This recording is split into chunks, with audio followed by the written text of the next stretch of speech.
Hi there, Alexas and shady ladies. This is TIMO TOIVONEN, aka Tinky, the dynamic wheelchair bowler, member of Team Brunswick Finland, and the lab staffer, welcoming you to Bowling Science.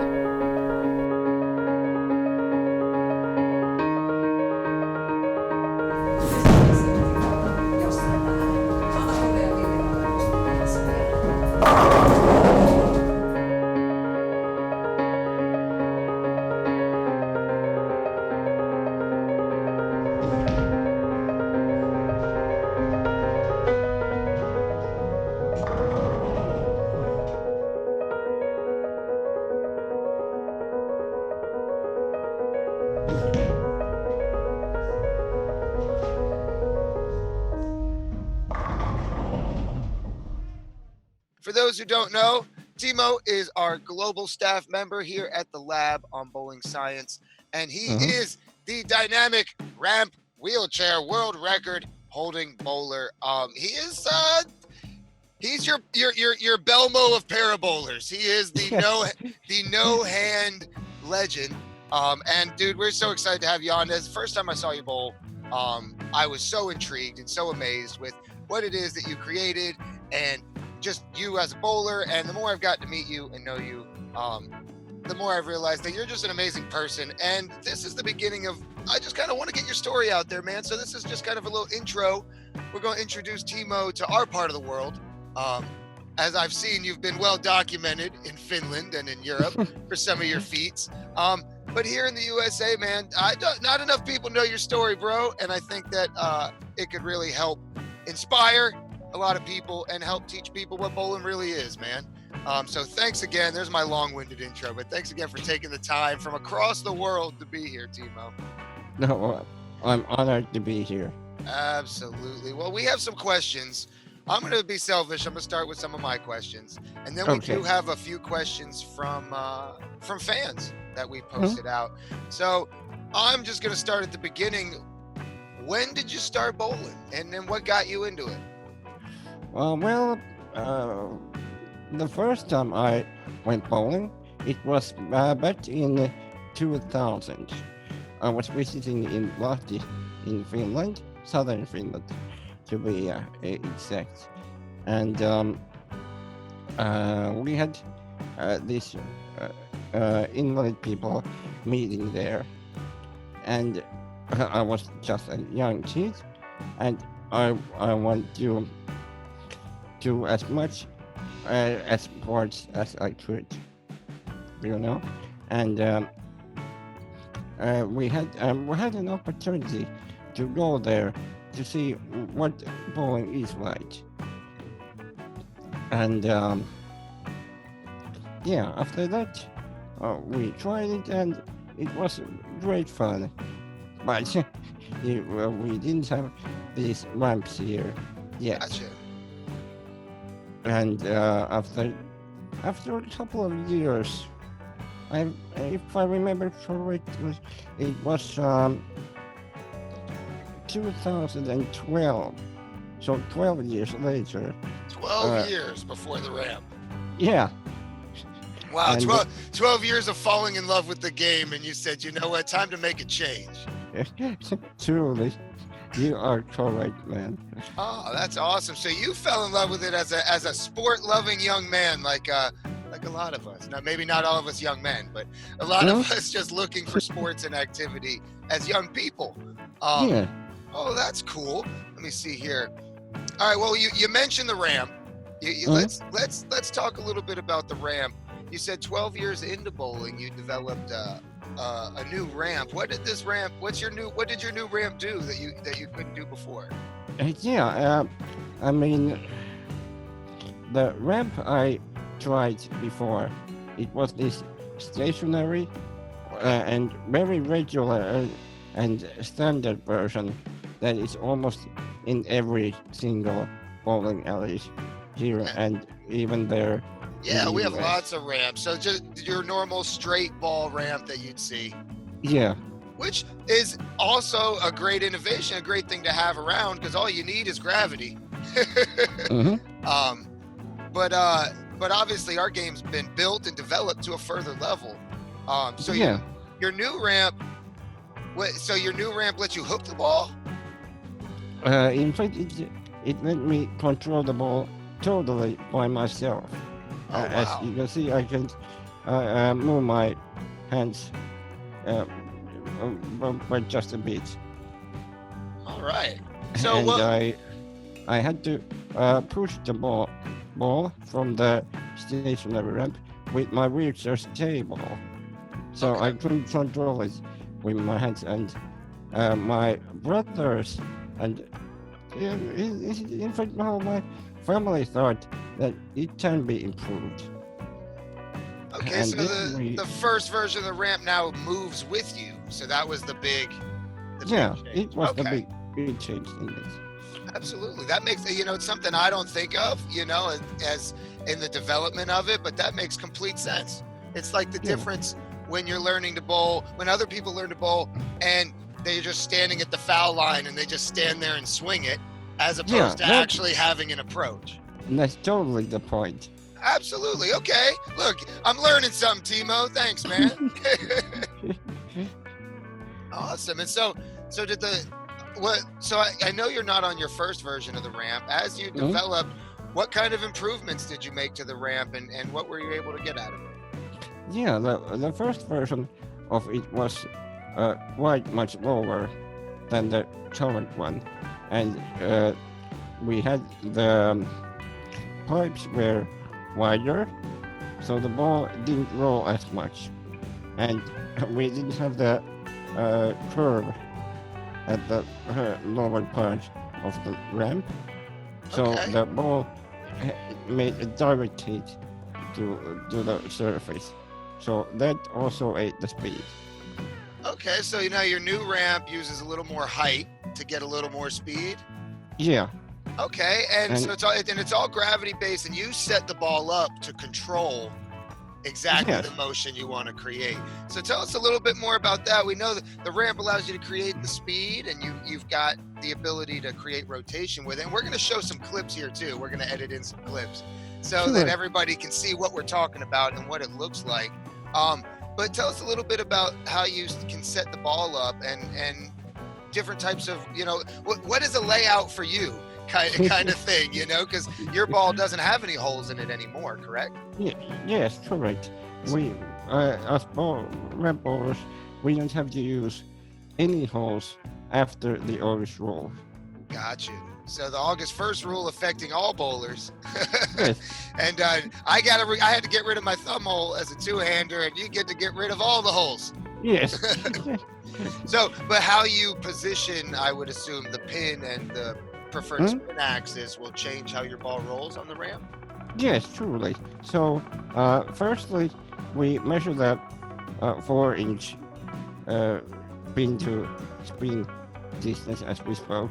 Okay. So, if I want the ball to hook to the left, we position the cross in the middle, and then the pin goes to the left side, let's say to the position of 8 o'clock.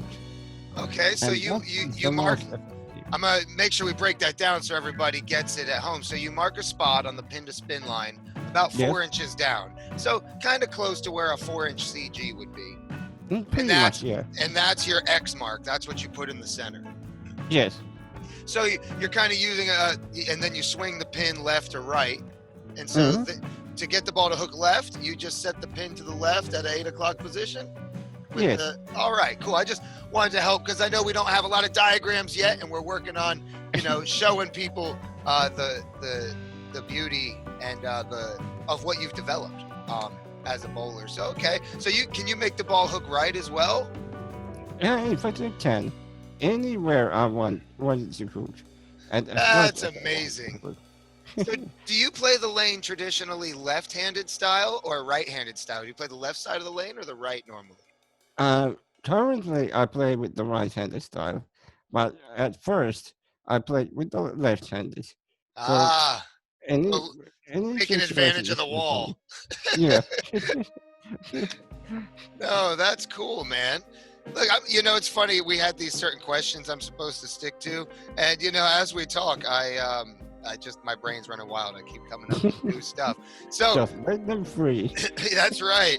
So, what's your favorite bowling moment? What's the best moment you've had as a bowler? My favorite bowling moment. Well, I have achieved so many things in bowling, and it is just a really difficult thing to choose just one of them. But I think the biggest and something I will remember always will be the moment when we played the Bowlmaster Para Challenge here in Finland this January, and I got to meet all the PBA and Finnish idols. I mean legends here. Yeah. Talking about Oscar Palermo, Mika Koivuniemi, Yeah. Parker Bond III, and Walter Ray Williams, and Wow. Mikko Lehtonen. So that event was the Brunswick Ballmaster Open is what you're referring to, right? Yes. So that's like a big pro event in your country, and if I'm correct, I did a little research. Was that the first? That was the first major international bowling event that had a para bowling division or event added, correct? In fact, yes. They had one in the U.S. Open last year. Oh, that's where awesome. they shared the event with the wheelchair bowlers of the United States. But here in Europe, it is the first one. Well, that's awesome, and it's something that I think that a majority of bowlers probably don't even think about. But with bowling being such an inclusive sport, and the reason why bowling is so big is because everybody can do it. Whether you're, the saying I like to use is whether you're 2 or 102, you can go bowling, and it's why it's such a huge participation sport. And I think it's something as we move forward, and we're all kind of thinking about. Learning how to grow as a world and how to be better for each other and how to include everybody in this world that has the passion and obviously the talent, Mr. World Record holder. So let's talk about your high score, man. Mm-hmm. What's your high bowling score? The current high bowling score at the world record is 269. 269 in one game. Did you guys hear that? World record. We're sitting with a world record holder. This is a first for bowling science. That's amazing. What year did you shoot that score? Excuse me? When did you shoot that score? It was in August last year. Awesome. So that's fairly recent, and I'm sure that got you nice and thirsty on the hunt for 300 now that you've gotten a taste of it. For sure. Oh, I can't wait to see it. So we're going to get to some questions from the fans. I got 3 questions here from some big time bowling science fans.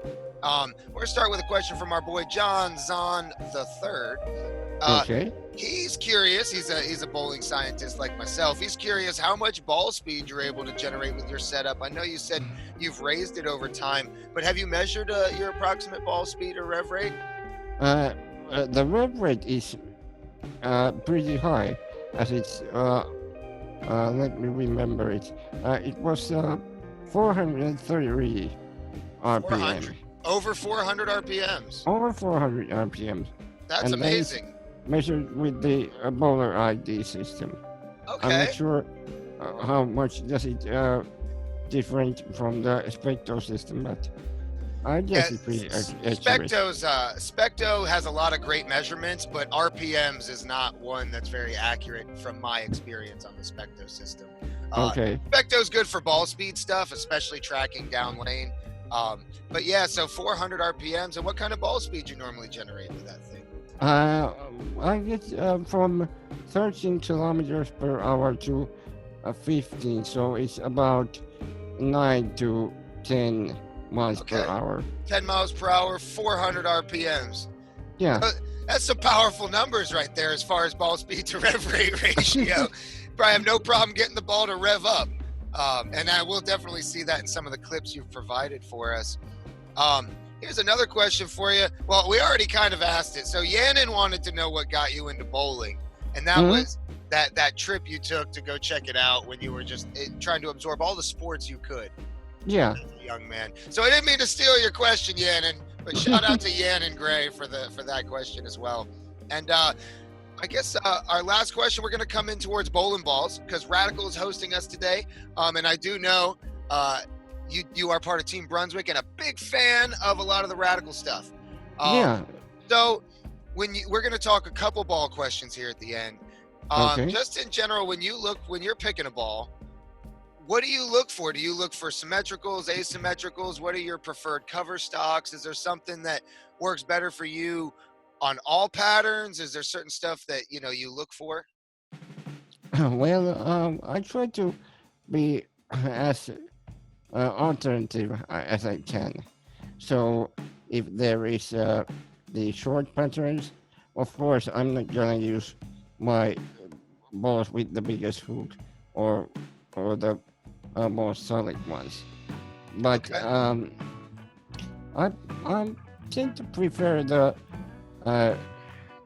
pearl or the hybrid covers Okay. with asymmetric blocks. And that would make sense. It looks like your delivery isn't high tilt, so to speak. So for most low tilt bowlers, they do prefer balls that retain rotation longer and get down the lane. So I would assume your ball choices would actually be almost similar to full roller ball choices, where you like big balls that have the asymmetry and the rotation retention. Yeah. How has the results looked for? Have you gotten to roller results yet? Well, the results has been a very different ball. I can imagine. You might imagine, yeah. Because I mean, from my ramp layout, it is just how would I say it? It is just different. It's I have different. to move the pin about 10 inches to the left to get it turned, but it still works perfectly. That's awesome. So I remember when Mo came out with the results, he talked about how that ball, because of the ratio of intermediate diff to total diff and how it's done, not just the high intermediate diff, but this core and its shape is something completely new and different. So even for you, and especially for you, it seems it rolls very different even than other ASIM. So it really is, the result is its own category of ASIM. Truly. As I can remember, I had one ball that I bowled for almost 6 years, and it was the most powerful ball of all time. And now the results came, and it is just in its own class. That's amazing. I do know, I saw you throw a few Squatch hybrid shots, I think. That thing looks pretty good for you, too. You've had a few high games with that already, haven't you? Yeah, it is just amazing ball, too. So if you buy a Radical ball, you can't go wrong, I gotta say. They've worked well for you. Well, that's awesome to hear. I know at Radical, they strive to create technology that makes a difference for all bowlers and puts true weapons in your hand. So that's amazing. That you're part of the Radical family with us. And I guess we both have to thank Radical for bringing us together, because without that type of stuff, I don't know if we'd be having this conversation. But I think that's gonna wrap up our time today, Timo. I really appreciate you coming by and taking the time to set this up. I also really appreciate Mo and Phil and Jim over at Radical for wanting to include us in their conversation about what bowling is for them and what bowling technology can do for the world. We're going to do more stuff together, Timo. I'm really excited. I want to go ahead and we're going to put links at the beginning. Timo's got a shirt, the No Hands Bowler shirt, right? I support No Hands Bowler. This shirt is out there, guys. I'm going to put the links everywhere. Go pick up a shirt. All the proceeds from this shirt go towards funding the process of developing and producing Timo's T ramp for everybody. We want to get his dynamic ramp, his rotational ramp that allows him to bowl and create the revs, shoot world records, and be a part of the sport with the rest of us who are all just bowling geeks. I really want the balls. I'm the ramp to be part of everybody's life. If you can do bowling, it needs to be there. Yeah, because I need competition. Really. He said he's challenging you guys. So he's gonna get the ramp out there. You gotta go get a shirt. Then that'll help Timo fund to get the ramp out there, and then you challenge Timo on the T ramp. Let's start a race to the high scores. I like that. A little competition for Timo would be nice. He's tired of being the best by himself. But no, in all seriousness, I completely agree. Changes don't happen without radical people like you, Timo. So I think it's important. We'll pretend no, but no, I'm just kidding. I think the world needs the ramp, man, and I already know that thousands and thousands of bowlers would benefit, and thousands of human beings could enjoy the sport of bowling and the enrichment that it's brought all of our lives. So I want to do more in the future of telling your story, and we're going to do some tech stuff showing how you use your ramp and how to set the balls up. And we're going to keep working hard to do what we can at Bowling Science to help you in your process of developing the ramp and get it out there. I want to thank you all the way from Finland, Timo. And we're going to definitely invite you back if you're willing to come back and tolerate me again. Anytime you want me to. And first off, I want to thank you for creating this awesome experience of iBowling and Bowling Science, and semi-creating the ball and more I feel. Absolutely. I appreciate your love my way. I was thirsty for community. I needed bowling people, and I needed them in my life. So I'm so glad that you showed up, and I'm with you in thanking Mo and Phil. The radical dudes. There's not much we're doing without them, but no, you're an amazing dude, Timo, and one of my best friends, and I'm proud to say that, and I can't wait to spend more time together. You said you're looking for a challenge, so I'll challenge you right now. I might not have a T-ramp, but I say that when bowling opens up here locally for me in the USA and in Virginia more specifically, I believe next week maybe, cross our fingers. But when bowling opens up, why don't we bowl each other? We'll do a live match for USA and Finland. That sounds awesome. Two hands versus no hands. Yeah.